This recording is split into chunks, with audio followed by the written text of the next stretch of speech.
Hey everyone, it's your incredible hostesses with the Moseses, Marcus and the incredible. Karmea with the unorthodox Southern Belle. And we are here on the Gentleman Style Podcast Show to discuss a very politically charged topic, but a real topic nonetheless. A topic that we feel we wanted to talk about and share some insights, some nuggets, and give back. But we also have a very special guest to help us dig through the clutter, dig through the enigma. We have a professional. This young lady is absolutely killing the game. We have coming to the stage. Wait, she needs some music. We have coming to the stage this incredible lady, Dr. Jessica Edwards. She's a board certified family medicine physician, healthcare entrepreneur, and she just graduated as an executive MBA candidate. So she is free, y'all. She absolutely is changing the game. She's a wife, she's a mom, and she is an entrepreneur. She has multiple businesses, and one of her pride and joy is her medical facility, Zara Medical. And she's here to help us discuss on the Gentleman Style Podcast stage. Help us welcome Miss Dr. Jessica Edwards.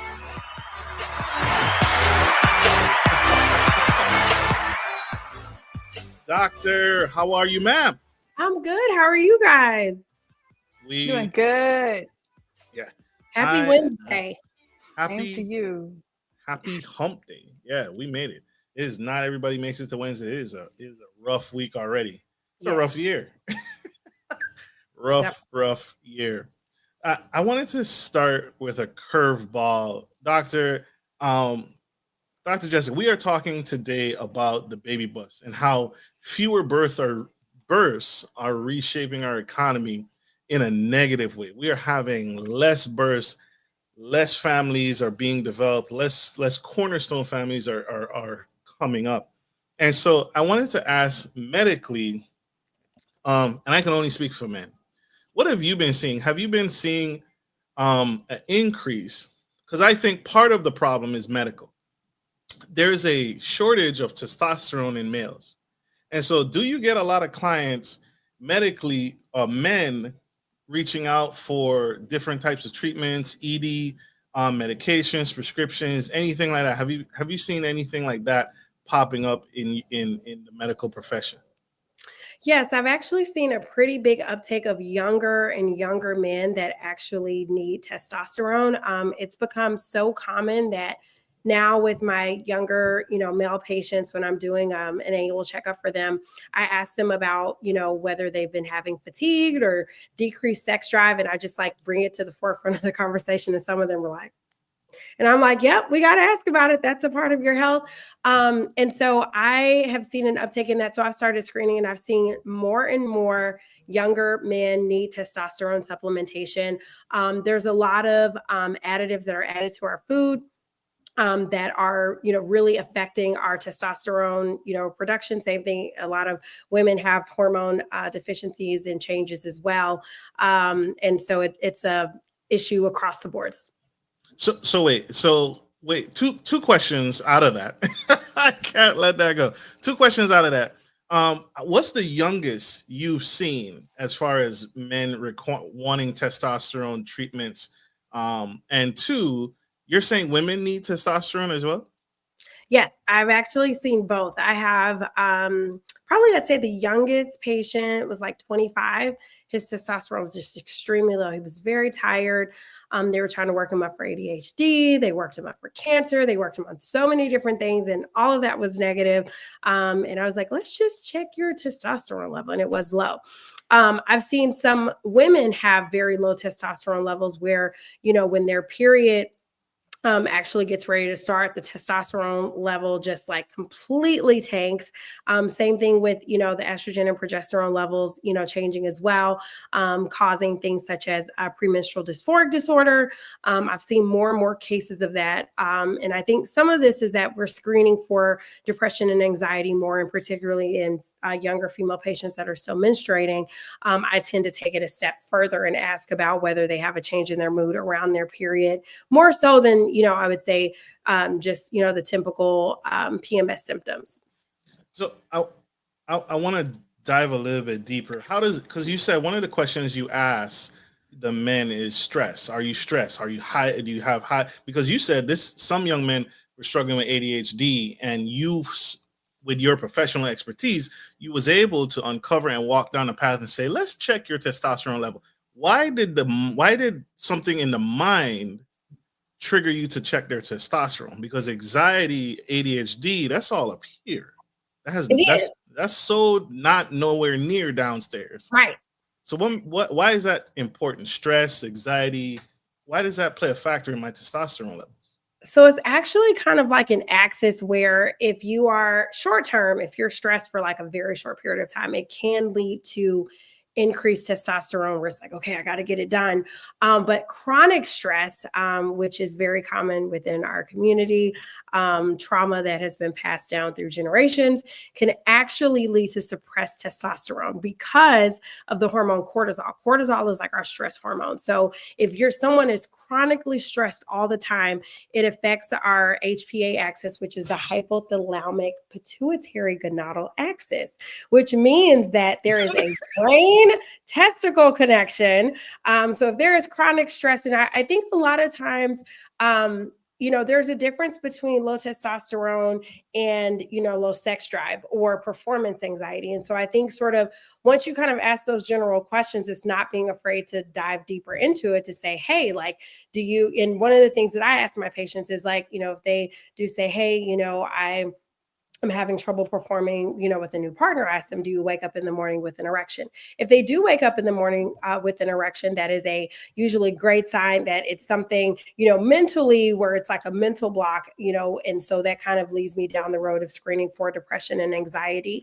If they are not waking up in the morning with an erection, that makes me wonder, is this something that has to do with, potentially having diabetes or high blood pressure or high cholesterol that could be affecting the circulation down to that area?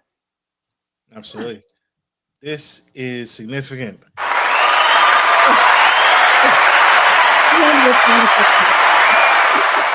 See, this is a medical, this part of this is a medical problem, right? Low birth rates. If men are not producing enough testosterone, how can you I'm being selfish right now. We don't go live very often. So two things. What medications, if any, are out there are available to help with low testosterone? Is it a pill you just take once per day and boom, explosiveness? Or is it what kind of medications are out there that help increase a man's testosterone? I want to talk on the medical side, and then are there any natural ways to increase my testosterone, a male's testosterone, to help with that fight back? Yeah, so on the medical side, a lot of times there's a medication called clomiphene or Clomid that's prescribed that can help to naturally increase the amount of testosterone that's floating in the body. There's also testosterone roll-on creams that men can put on their arm or on their leg that kind of gets absorbed through the skin. There's also injections that can be given either weekly or biweekly or monthly, depending on how low the levels are. And typically, I would say from a natural perspective, typically what I tell my male patients who are like, hey, I want to increase my testosterone levels naturally, I usually will tell them, like, you've got to eliminate the stress from your life. And so it's screening for depression and anxiety and effectively treating that. And then also utilizing more exercise.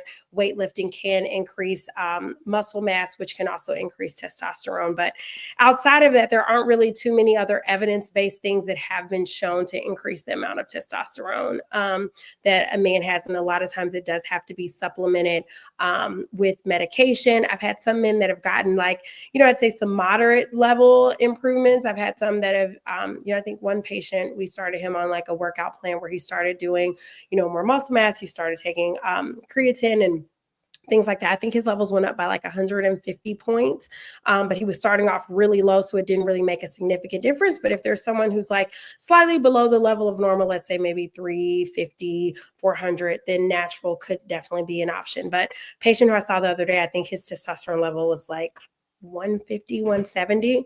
There's no amount of working out you can do unless you become a bodybuilder that's going to bring up your levels to where they technically should be in the 500s to 800s range. I was just about to ask you that. What's a normal range? And he was like 500. Woo!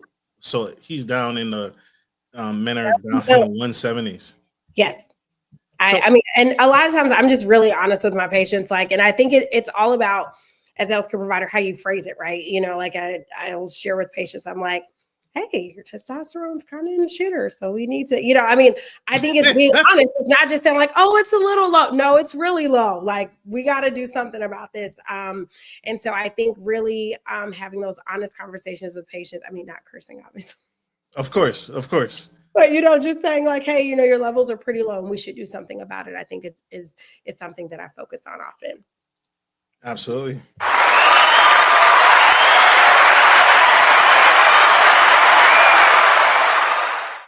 I love this. I love talking about this because again, my co-host feels it's pro-choice, right? And I've never had the mindset of telling anyone what to do with their body. But I think the United States as a whole is on a rapid decline. And if we don't do something about this, we are heading for extinction. But there are the women. There's a new celebration amongst women where they're celebrating being 20 and no kids, 30 and no kids, 40 and no kids.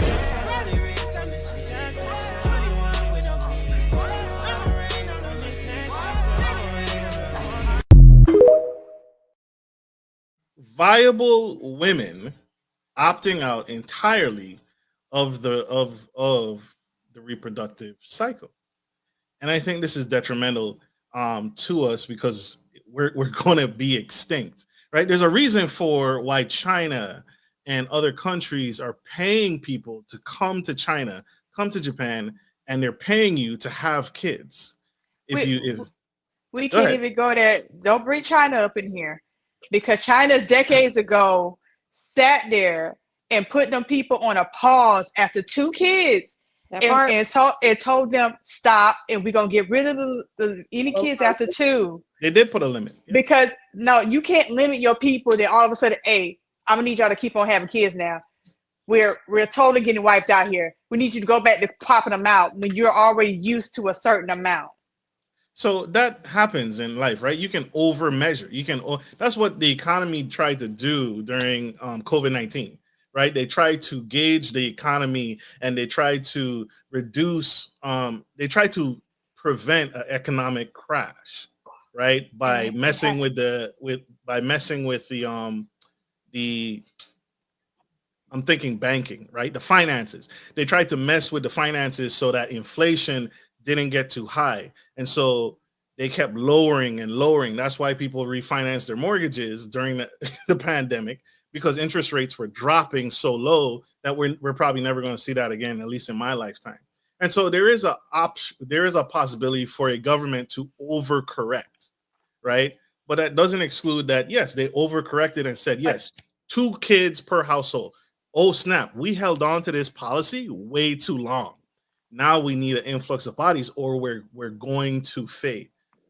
We're all prone to that mistake. And that's one of the things with government and why we should elect qualified leaders in office to represent us. Which I understand that completely, but you also have to provide the economy, the space for people to actually feel comfortable to have children at all or have more. This economy is not built for us to afford children right now. It's not. We're doing everything but covering paid parental leave. And some companies don't even cover that. No, and that's what I'm saying. Like, we're the only country that does not have universal parental leave. And that's why you notice the number of people not having kids is going down. The other thing is that in some states, particularly out of the southern states, if you get pregnant, have a miscarriage, depending on how things go. I don't know if you guys saw the story about the miscarriage, and she was like, I don't know what they are charging women for having miscarriages. They're You charging can't. women to have Yes. miscarriages. No, no, no. They're charging women if they have miscarriages for murder. That's not fair. If something could be wrong with the body, or the body notices something is going wrong and miscarry naturally, you cannot put that on the woman as she purposely did that. You can't put that, but that's what they're I agree. doing. You really want to have children in this economy, in this social status right now? No, absolutely. Me myself, I am a childless woman. That's my choice, and I'm going to stay that way. I'm not having kids. That Why? because I don't want them. Straight like that. Why? Why? That is what 70% of women say, actually, when asked why they don't want kids. They just say, Because I don't want them. I don't want them. Responsibility, though. I mean, I would say, especially if I live down south, I would not want to have children. I'll tell you why. You have the child. First of all, let's take it back. All right. A lot of our men got locked up with the key thrown away during the crack epidemic. So you have a lot of households where women were doing all of that on their own. You have a lot of women now that have grown up seeing that they don't want that. So unless they actually have a partner that wants to support that, and not, both of them work every day and then they come home and then the partner just kind of like sits back and doesn't help out with anything. And then they've got to work all day, take care of the house and take care of the kids. It's not desirable. If you look at states where they don't support pre-K, you're paying for childcare for your child. I think my daughter's daycare, when we were starting to look in an area where there weren't that many people who had children, I think it was going to be like $700 a week for like infant care. Oh, honey, rent, mortgage. So it's like, how do you do that? How do you have a balance in life? And also there are some women, if they do, have one child, and for instance, my son has autism, sometimes depending on the load of, how heavy that is, how much you have to take your child to speech therapy and OT and fighting at the school and making sure that they're doing what they're supposed to do. Some people decide not to have children after that either. But I think, there's so much talk around why people are having children, instead of how do we create a society that makes it easier for people to have children and to want to have children. Right. But I can definitely tell you, if you are penalizing women for their medical conditions during pregnancy, if you're penalizing women for saying, hey, this is, not if the doctor's telling them like, hey, it's not a viable pregnancy, you have states that are forcing women to carry children, of course they're not going to want to do that. Then they're trying to go forward to have their hands even in the birth control. There's some women that their bodies, they could have conditions that they can't have children, or they need that birth control just to make sure things are moving smoothly. It's just something that's going on, and they're trying to find ways to block birth control or to keep women safe. Look, this game is getting real petty right now, and I'm trying to hold my tongue because I have a cut. Sometimes my mouth get real slick, but it's getting real petty right now for men to have their hands in a woman's body. Y'all have never been a woman, and neither you will never be. You'll never understand what it's like. So why do you have your hands so much in what we got going on physically? That's the problem for me. So I'll share some valid points, right? You all have made some very strong cases. I think women are very attuned to when, especially even down to a molecular level, women are very attuned to their environment. I've been coming across some studies. I don't dive deep into this, but I've been coming across some studies and research where women who are trying to have a child, and they can't. Their bodies will not let them have a child until they move or relocate to a more habitable, and that's very primal, right? That's very animalistic and embedded in a woman's body, to know that her environment is not conducive to having kids or rearing children. That being said, I let you talk. I'm sorry. Go ahead. Okay. Go ahead. I'm sorry. Okay. So women know when and where and what environment they can feel comfortable in having kids. I totally agree with that. Also, to that effect, there's a large incarceration, like you said, that men are just not be available, prime Black men. candidates. I can't Black speak men. for everybody else. Black men. Black men are not available to be prime candidates for the selection process. I think that there was like numbers being thrown out, like it's three, three women for every one guy, because there's less viable candidates for women to choose from. Even far less college educated, college graduate men available to choose from. So the selection process is very slim for women.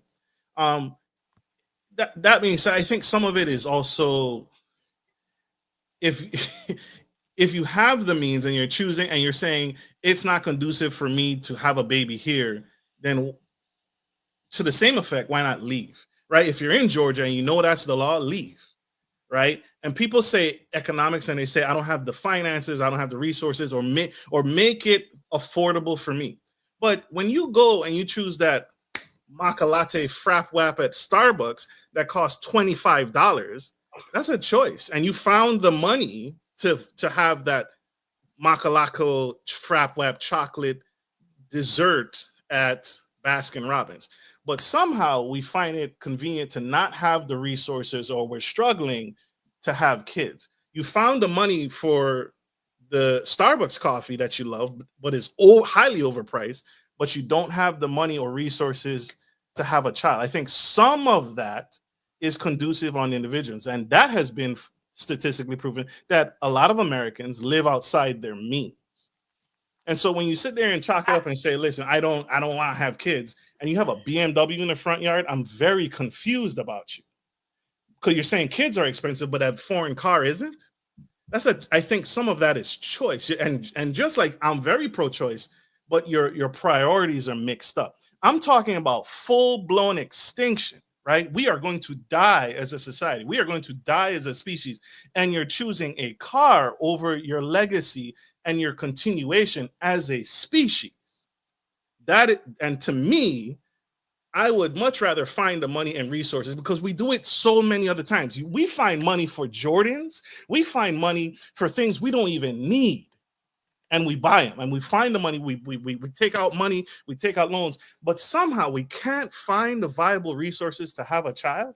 I find that to be not necessarily on the environment. I think some of that is you and me. I need to look at the numbers, because I declare that I don't even think it's I don't think it's the women of color that are having a lot of don't get me wrong, there's a lot of us now that don't have children. There's a lot of us now who made that choice not to have children. But I see a lot of people popping out kids every year. So really, I'm trying to figure out who is doing the numbers and the graphs. So, and for what races? What exactly? So I usually find my numbers from either like the Pew Research Center, Kaiser Family Foundation. I did a health policy fellowship. And so some of the data that I saw before we got on tonight was basically that 64% of women that choose to not have children say they just don't want to. And so instead of, our policymakers and lobbyists and all these other people having conversations with people about, hey, like, what is going to increase, what would help to increase the likelihood that you want to have a child? Nobody's having that conversation. They're focusing on, let's try to legislate having children. If you look at like the average salary in the United States being $66,000 and the average billionaire not paying anything in taxes, but the average, American paying 20 to 35% of their income in taxes, a lot of people are just choosing not to, especially if you have a single parent household. And so I think the conversation has to shift to, why are people not having children, to why is our society not conducive or affordable for that? Because when you think about the average cost of a BMW, right? Like you look at TV, since we're going back to BMW, you look on TV and it's like, you pay $3,500. You can lease this car for $499 a month for 3 years. And then you get to take it back and get a new one. When you have a baby, that baby is yours. Mm-hmm. And it's yours for 18 years. And so, is that I think a lot of the states have done the wrong policy legislation in trying to improve their population. I think, with the fact they're talking about, cutting Medicaid and making cuts to these things, how are people going to actually care for these children? And so I also think when you look at it from another perspective, you have to look at some people are dealing with infertility, and I think that 22% of, I think it was a statistic, 22% of women over the age of 40 are dealing with infertility, and that's why they haven't had children yet. IVF isn't covered on every insurance policy. And so some people, they're not able to pick up and leave everything because they have other responsibility with other family members. They have other things that require their attention where they are. Not to mention that that the best health insurance plans are tied to employment. So who's just going to pick up and leave Georgia and move to New York with nothing but a hope and a wish when you go online and look, you see people renting out a bedroom for $1,500 or $2,500, $3,000 a month before they even have kids. And when you and Black women are dying in childbirth, we're dying. We're dying. We're not being listened to. You have a doctor that takes care of you the whole pregnancy. This happened to me. I was a geriatric pregnancy. And my doctor made me go to MFM. I had to go to hematology. I had doctor's appointments every week. That was traumatic for me, even as a doctor. Get to the delivery. My doctor is at clinic. Her partner comes in and she's like, oh, we're going to have to do a C-section. I was like, no, ma'am. I was like, I'm 9 centimeters. I am probably close to crowning. You're going to check me first. And she checked me. She's like, okay, try to push. The baby's head hadn't quite crowned yet. So then they're like, hey, we're going to get things ready. And I ended up having to call my doctor on the phone. I had the ability to call. I said, it's time for you to show up. And she showed up. She delivered my baby vaginally by having me get on all fours. She used a vacuum. Obviously, I had complications after that, but I was able to have a natural delivery. Imagine for people who don't have that ability. Childbirth itself can be traumatic. And so I think there are so many different aspects that we have to discuss when we're talking about why people are having children that have absolutely nothing to do with abortion. It has absolutely nothing to do with sex. It has everything to do with once women get pregnant and what's available to them after the baby's here. I agree with that. I agree wholeheartedly with both of you. I think there's not enough resources. That is a segment of it. There's not enough resources, right? There's not enough. We treat childbirth like a traumatic event. Karmea and I had the pleasure and the honor of interviewing a gentleman who is pushing the envelope to encourage more men to become doulas, and not necessarily in the mindset of making money. But do you remember that interview, Karmea? Yes, I do.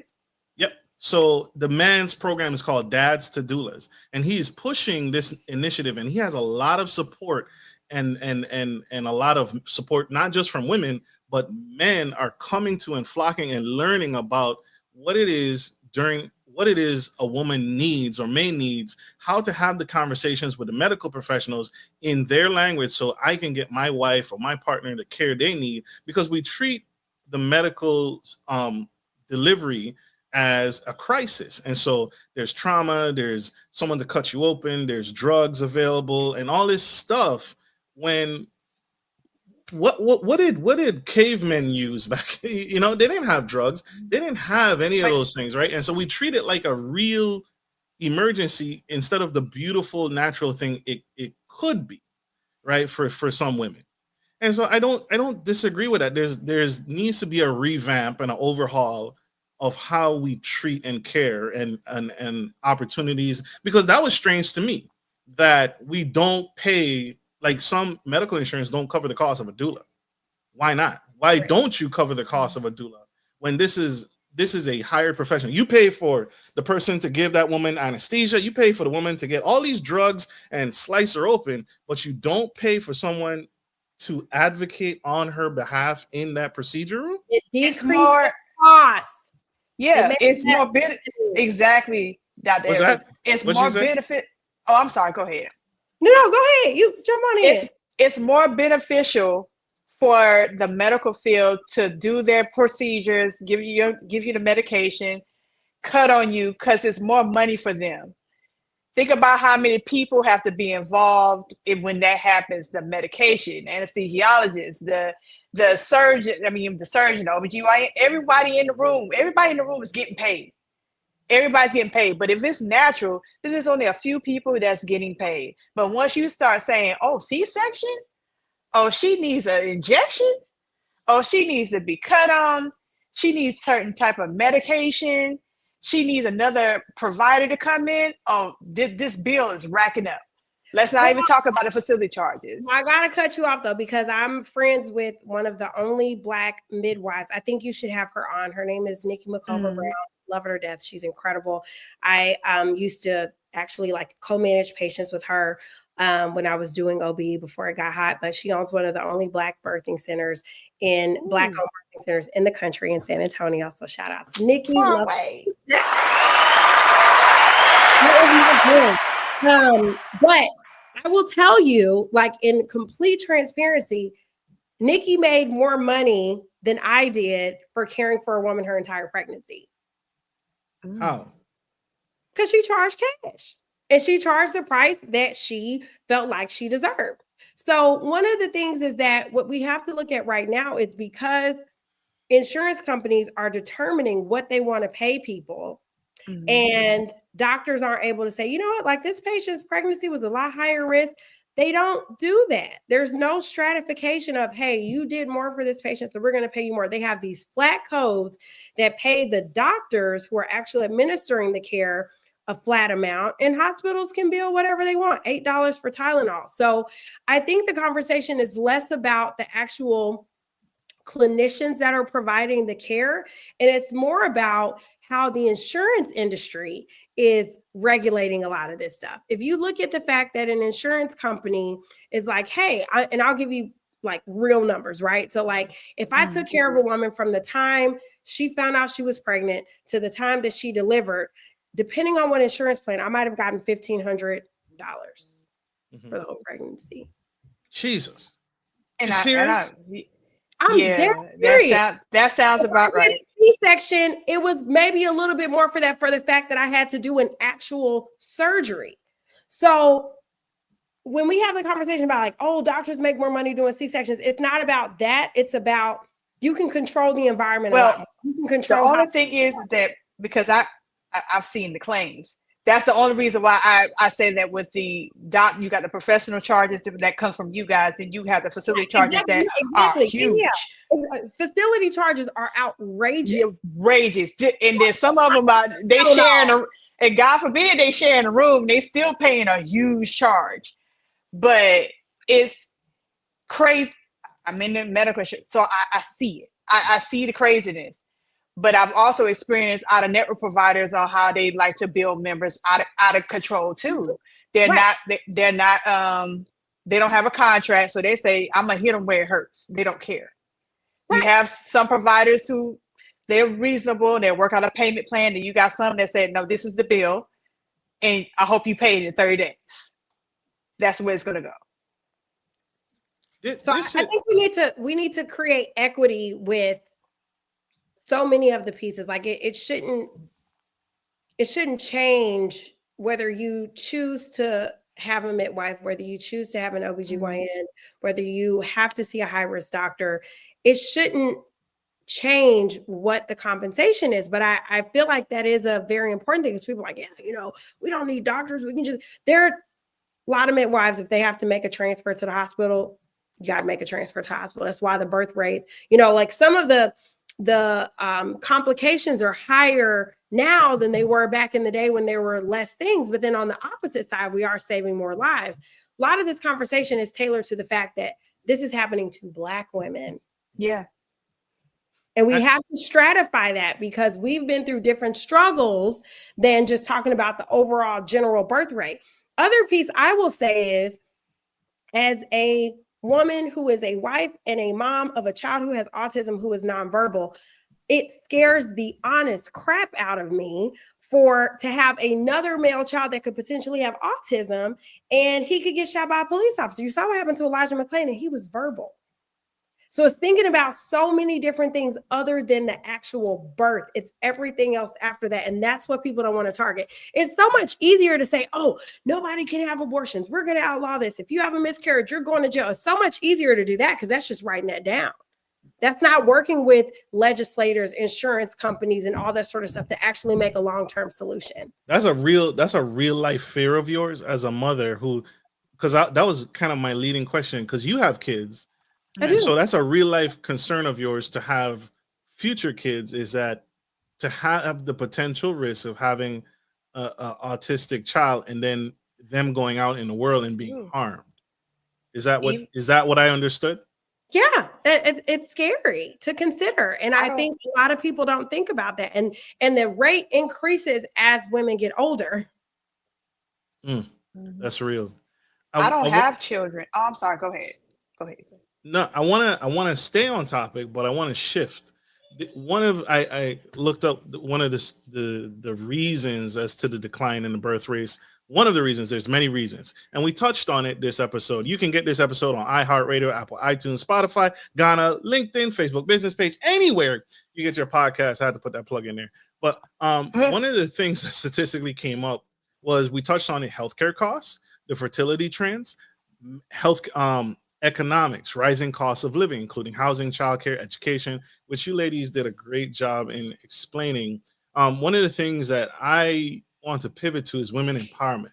There's an increased access to, I feel, women to education and career opportunities for women. And I don't necessarily want to say that we should put a stop to this. I think it's great that women are occupying positions, that a higher level of positions. Women are occupying positions of parliament now. Women are earning higher wages as they rightly deserve. So I don't necessarily want to say that's a problem, but it's outpacing men. And just like we mentioned earlier, there's a huge decline and there's a gap of ready available males, which you ladies expressed earlier is like, there's no men for me. I don't want to raise these kids by myself. And so less men are becoming educated, less career opportunities. Men are not doing well. And so I think that's a problem, in the sense that, and that's one of the reasons why I don't screen people. When people reach out to me and Karmea to be on the show, one of the criteria I have is it has to serve both parties. Whatever it is you want to talk about, whatever it is you want to share on the show, has to help both parties achieve better.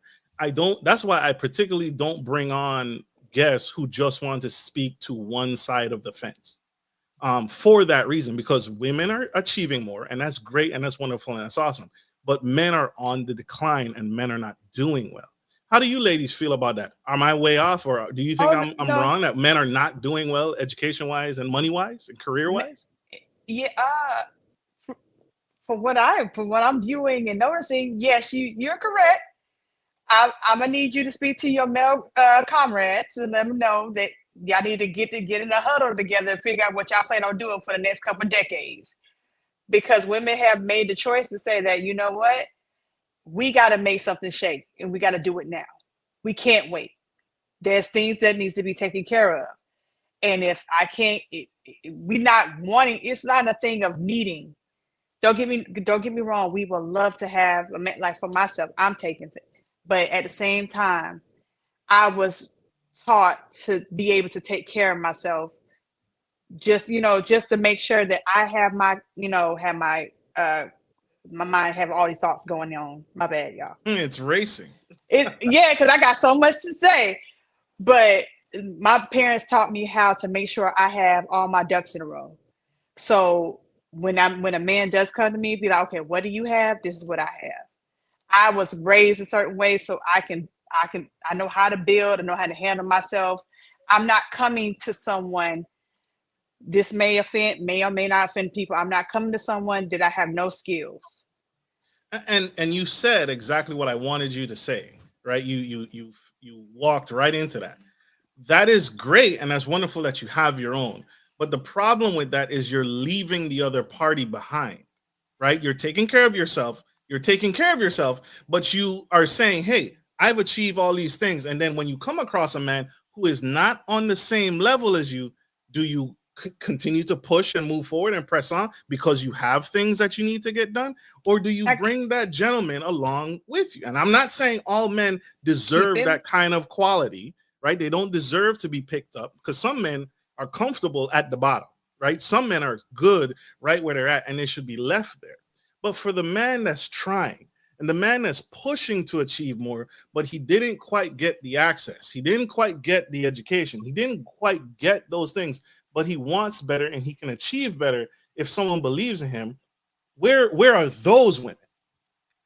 Here's the thing. You should be able to do that you should have that belief to pull out yourself. I shouldn't have to do it. You just agreed with me that men are not doing well. They're not, but that's on your own accord. There's a lot of times that's not on their own accord. We just talked about incarceration. I didn't choose to get incarcerated. Depending on what you did, you may have. You made that choice, though. Depending on what you did, you robbed a liquor store. You made that calculated decision to say, I'm about to go in here and get this money, instead of saying, you know what, I'm about to go over here and sign out this application. You made a choice. Everything we do is choices we make, negative and positive. Everything we do. I understand that you have your influences and stuff, but everyone makes a choice. Which side you're going to go?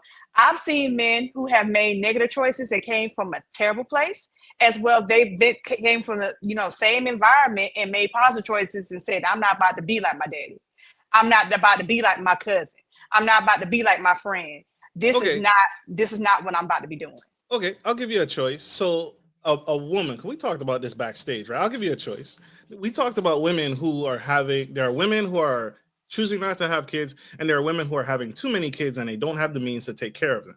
And the difference here is let a man apply for food stamps. Let a man apply for WICs. Where are the economic resources for a male versus a woman? This stuff is built for two-parent households. What's that? Everything that is like the policies that have been instituted for those that are, I would say marginalized. I'm not going to say, that it's built to keep relationships separate. And I'm going to tell you why, because there's power in a joint relationship. Marriage, I think I was watching, what's his name, John Roberts, I forgot, I really like him. He's very straightforward, but he was basically saying that marriage is a business, and it was meant to be a business, and that's why marriages were arranged back in the day and all this sort of stuff. And it's one of those things that if you have people that cannot see the bigger picture together, which a lot of us are very short-sighted, we're playing checkers, not chess. My husband and I were just talking about that earlier today.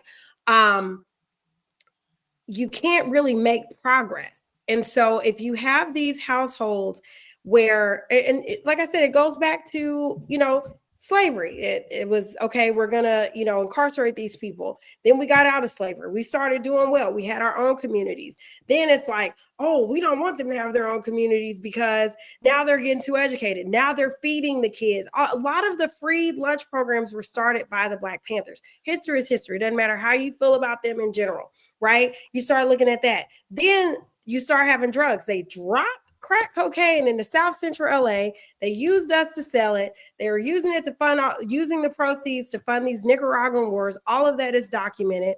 Our men started, using this stuff, started paying for Cadillacs. They were putting money back into the economy. What happened? Oh, y'all are making too much money. And I'm not saying crack was not a problem. Crack is a huge problem. But that was an opportunity for people to make money. Then once they started making money, they said, oh, we're not going to do that. So they locked up all the Black people. Then the Black men got locked up. Then Black women were forced to raise their children by themselves. That's why now today you have these huge narco-terrorist organizations that are affecting the country. We were just watching a documentary about that last night. Everything has been systematic. If you look at women applying for food stamps, the man can't be in the house. If you look at welfare, the man's not supposed to be in the house. It is systematically set up for us to not continue to procreate. And so now it's starting to affect more than just us. That's why there's all the outrage. And I just have to keep it real with that. And that's fair. And I appreciate that. Karmea, you had a point to make. I didn't cut you off. I didn't cut. No, I was good. She hit those points. It's just that between the economy, the world we in now, and when you were speaking, Dr. Edwards about the situation regarding, I don't have children, but I love kids. I love them. And when I think about my Then have them. nephews, what we're not going to do is do that. That's what we're not going to do. Okay. But when I think about the children in my life, like my nephews, these Black men that they're educated, they're smart, but just the thought of them being out here in the world we in now, and you have somebody with excuse my language, a screwed up mind. They see them, and it's like automatically they see an enemy. That scares me. I have a brother. I have a father. I have male friends. They are walking. They have to wake up every day with a target on their back. That's not what I want. And that's real. And that's absolutely real. I applaud both you ladies. For this topic. The career part though, because I think, and I've been the career. Yeah, that what you said? I have to touch on the career, because as women, we are nurturers. We pour into so many things. And a lot of times, if there is not boundaries, if there is not balance, we overdo it. And a lot of times people say, I have to work, obviously it's a saying within the Black community, I have to work twice as hard to get half the recognition. And a lot of times that proves true with women, but we often end up getting the short end of the stick, because these same men that we're working alongside, we're trying to compete with them. A lot of my colleagues that are men that are, doctors, they don't have to worry about their household. They have women that take care of that side of things. And so now you have women that are handling career, they're having the kids, they're, taking care of their partner, they're doing all this sort of stuff. It becomes exhausting. So a lot of times I think that there are some women who pick, I'm picking myself and I'm going to pick my career. Now, the one thing I will say is that when I was climbing the corporate ladder, trying to be a medical director, chief medical officer for other people's stuff, I was not able to set the right boundaries. And it became increasingly difficult for me to find who I was outside of my career. I'm not saying every woman is like that. But even as a woman who was married, it was very hard because I poured into everything. And I would take work home with me. And a lot of my male colleagues, they would log off and be like, that's it, I'm done, don't call me. And they set those boundaries. So I think it's really a mindset shift, more so than even policy, more so than legislation, more so than all of this stuff. It's like we as a society have to decide, are we going to create an environment that is going to foster healthy upbringing of children? Are we going to foster an environment where everyone has equal opportunity no matter where you're from? Are we going to continue to do what we're doing now? Because the math doesn't math for women. If I was single right now, I would not have children. I will tell you that right now. And that is the honest truth. Because it's too hard. It's too hard. If I didn't have my partner right now with my son, I wouldn't be able to do this podcast right now. If I didn't have my husband, who's my partner, I wouldn't be able to see 20 patients a day virtually working from home. I wouldn't be able to do that. Handling my kids, getting my kids off the bus, doing everything. Doing all of that by yourself 24/7 is no fun. There's nobody saying, you know what, you're a single mom, let me give you some funding. You can apply for this. No, we're giving billionaires tax breaks and telling everybody else, well, if you don't pay your taxes, you're going to be in trouble. It's just, it's not balanced. It's not balanced. Absolutely. At all. I hear you. I hear you. And it isn't balanced.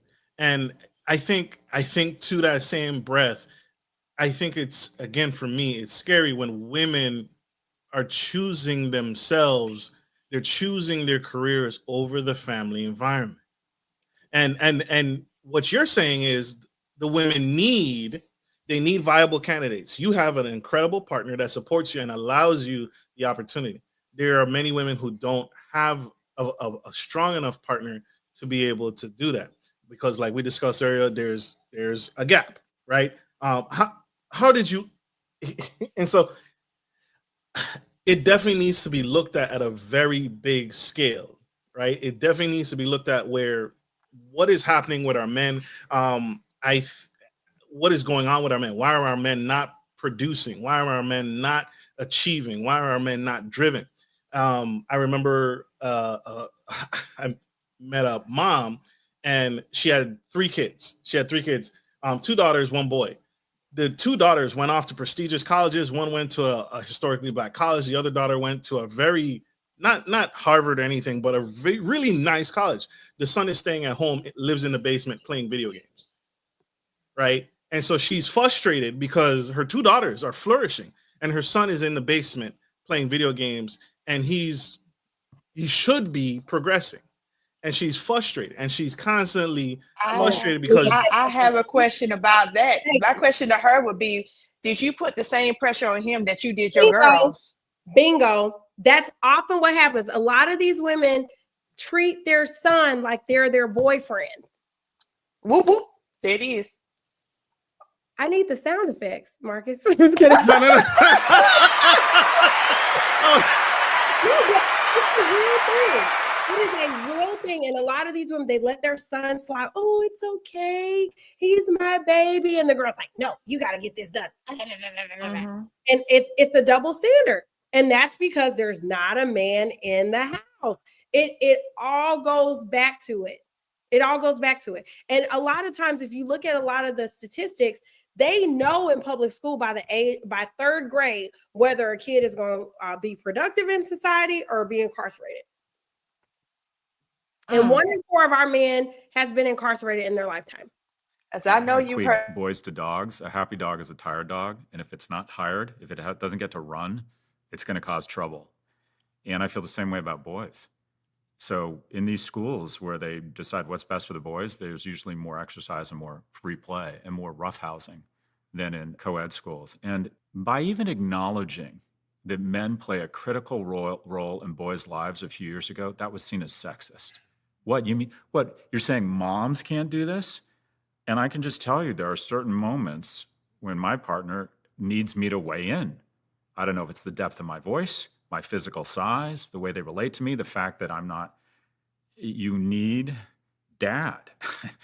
Or that's what I found, especially with boys. They need almost like that not physical intimidation, but it's almost like they begin tuning out their mom over time. I mean, they're incredibly close to their mother. They look to her for nurturing. When they really have a problem, I find they go to mom. But they will constantly test the boundaries, constantly. And I think a lot of single mothers, quite frankly, with boys, just can't keep a lid on that kid. They can't control the kid. So, and I think you're finding at schools when there's no male involvement or that what I'll call physical presence, and then you add on this dopa machine that they get used to squeezing a dopa bag 100 times a day as they need it, and then you take the dopa bag away, they're just more prone to emotional outbursts.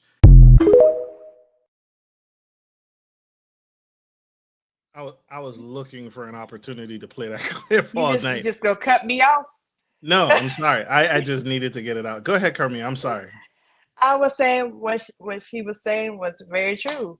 In a lot of cases, I've seen that women will have daughters and they'll be single mothers, and they will put all this pressure on the girls, and then they have sons, and that's my baby.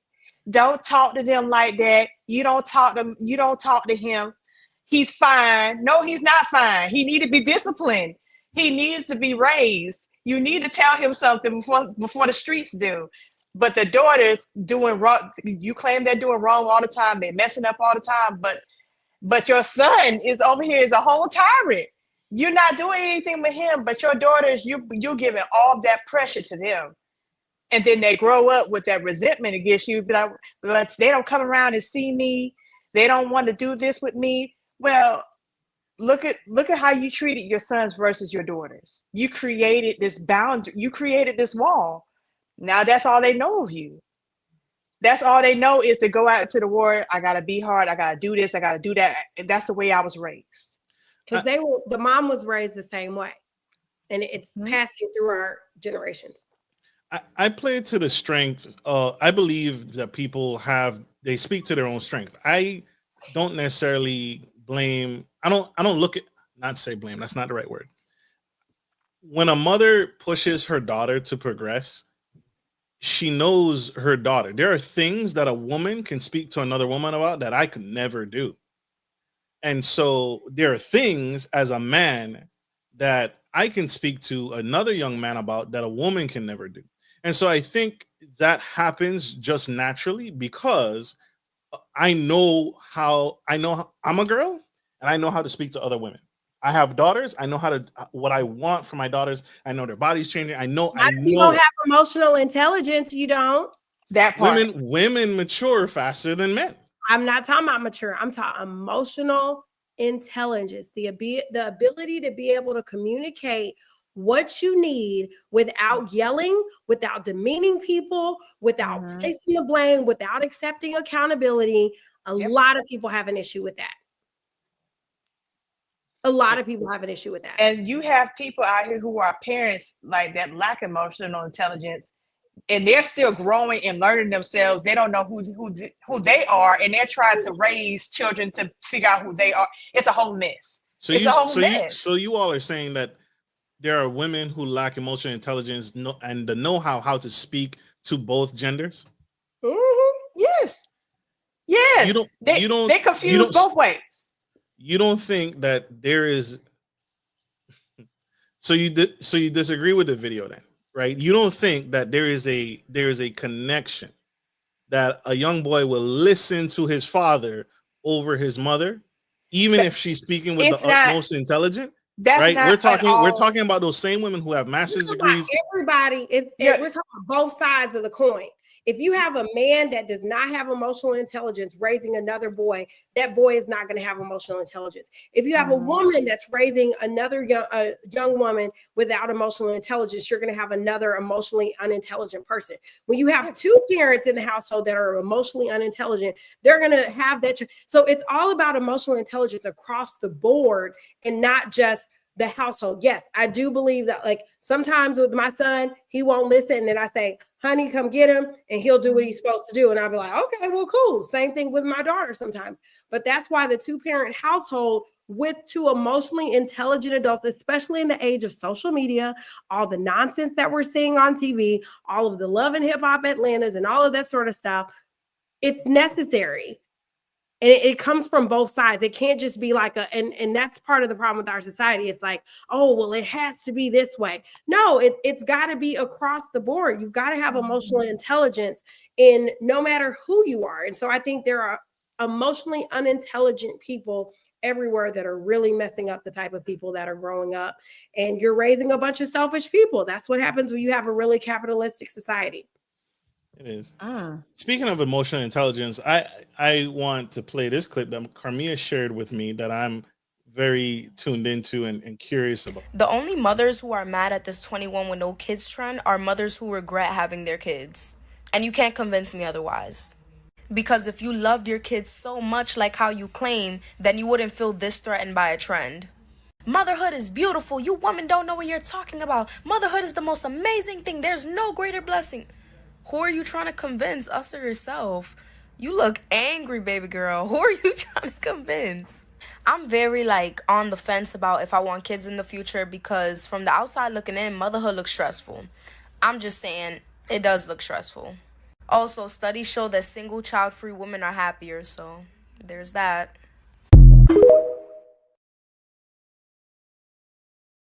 You say no lies. Now, with that situation regarding, I've seen a lot of those videos about women saying, the women that have no children, they never once, a lot of them, I haven't seen one that has bashed women who have children.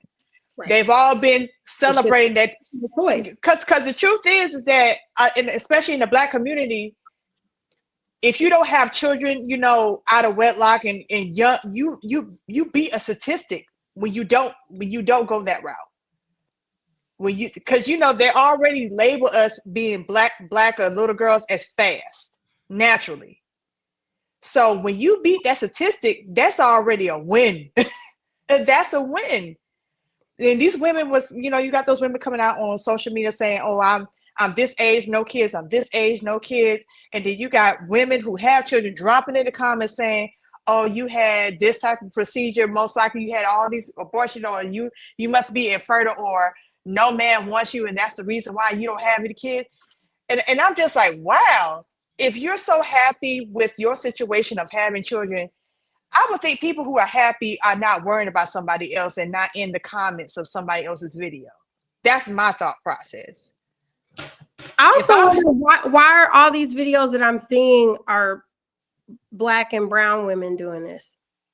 I've seen a few that are Caucasian. I have seen a few that are Caucasian. Which I know, ones? But it's primary. But I get what you're saying. It's I know. primarily Black and Just, brown. like, where is this conversation? Come on, I'm telling you, social media can be very manipulative.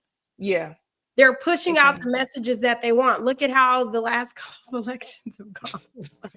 They're pushing out the messages that they want. So I think it's really time for us as a people to really think about what are the facts?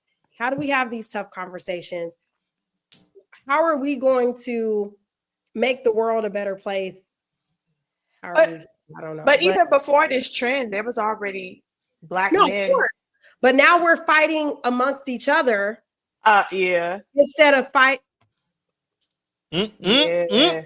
I know. So I want to get out this last clip because I have failed horribly on my presentation skills. This clip again, I watched this show and he speaks about the political arena, what he's found and how this sort of intertwines with everything we've talked about today. Obviously, Trump is now in power. And as we saw in the data, and it was touched on earlier on, young men have become more right-leaning and more conservative than ever before. The left hasn't necessarily offered the best vision of masculinity to young men, as something Scott's talked about previously. Well, on the right, they've conflated masculinity with coarseness and cruelty. You know, President Trump, who in my opinion demonstrates a lack of grace and a lack of empathy and a lack of kindness. Absolutely. And so the political arena is charged and the political arena is in effect. And everyone needs to take into account. We've made some very strong points this episode, some really powerful points this episode, and you ladies are incredible. I thank you for sharing space with me. I thank you for sharing time. I wanted to end it with Dr. Jessica Edwards. You got any final words for our audience, for followers, people tuning in? If they pull anything else from this message, what would you say to them? I think in the society that we live in, everyone should make the decision that is best for them. I don't think going with societal norms is important. I think it's good to be a great human. It's good to be a happy person, and whatever that looks like for you, that's what it is. Absolutely. Any final words, Karmea? Well, as I said, I'm pro-choice. Do what's best for you, as what Dr. Edwards said. Do what's best for you. And before you make these major decisions that will be long-lasting, I need you to think about the present and the future. Will you still be happy if the person you're having these children with would not be here? Anything could happen. You know, whether something happens to happen to that person, or they walk away, or you don't feel the same, or he don't feel the same, he, she, doesn't matter. Will you still be happy with this decision after you've made it? Because it's not something that you could just leave like a relationship. You're going to be with this little person forever. And you as the parent, you're supposed to go before that child. So they're going to be there after you're long gone. So please think about these decisions for not just the present, but for the future. Absolutely. I'll end things by saying, do the research. Do your own research. Don't listen to some crazy guy with a sombrero behind his head on YouTube and Facebook, right? Do your research and make the best decision. Make an educated guess. Make an educated decision, not a guess. And do what's right for yourself and your future self.